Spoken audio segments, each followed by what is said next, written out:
Hi everyone, my name is Stephanie Linane. I'm excited to start this class with all of you.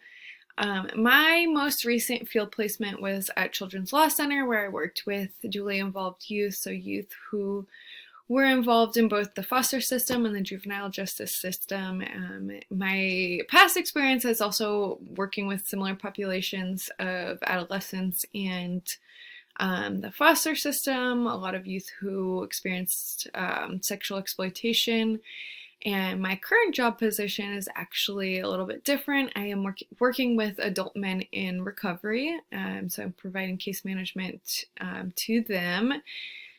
And my experience working with families in my job, I feel like several of these are very loaded questions for a 2 to 3 minute video, so I'm going to do the best that I can. But I think just generally speaking, families play just such a huge role in everything, both in the ability for an individual to succeed and have support, and also for the role that they play generally in their trauma. And so a lot of the adolescents that I work with, their greatest traumas were through intimate family members.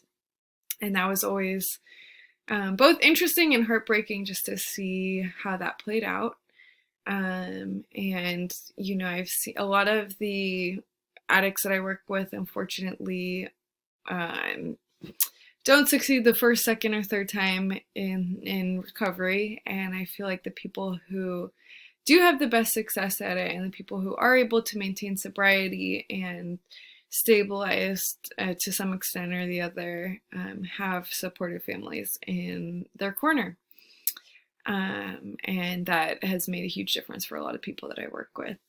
So the basic structure of the family system in which I was raised, again, just speaking very generally, I did grow up in a 2-parent family. They were and are very conservative, very faith-based, and I've kind of done my own process of picking and choosing from all of those things as I've gotten older and developed my own beliefs in a lot of ways. And so the role that I've kind of played in my family, in a lot of ways, the first thing that came to my mind and with this question was being the peacemaker. I think I have, tried to not cause difficulties for other people in my family, for lack of a better way of saying that. And that's, again, something I think I'm unpacking recently in a lot of different ways. Knowing that some of my beliefs or identities could stir up my more conservative family members.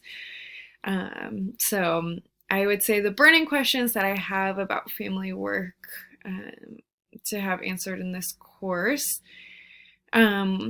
would just be how to support families who are dealing with trauma, and for lack of a better way of saying this, again, what is the point beyond return? And so I'm thinking about like the adolescents that I work with who maybe have experienced trauma and or abuse from their families directly. How do I support those families when we want to keep families together, but also when they maybe experience abuse and or trauma from their families directly, and how do we prioritize safety while also trying to help the family as a whole heal? So I think that is my main question, and I am looking forward to this class and learning with and from all of you guys. I hope that you're starting this year okay. And yeah, that's all. So thank you, everyone.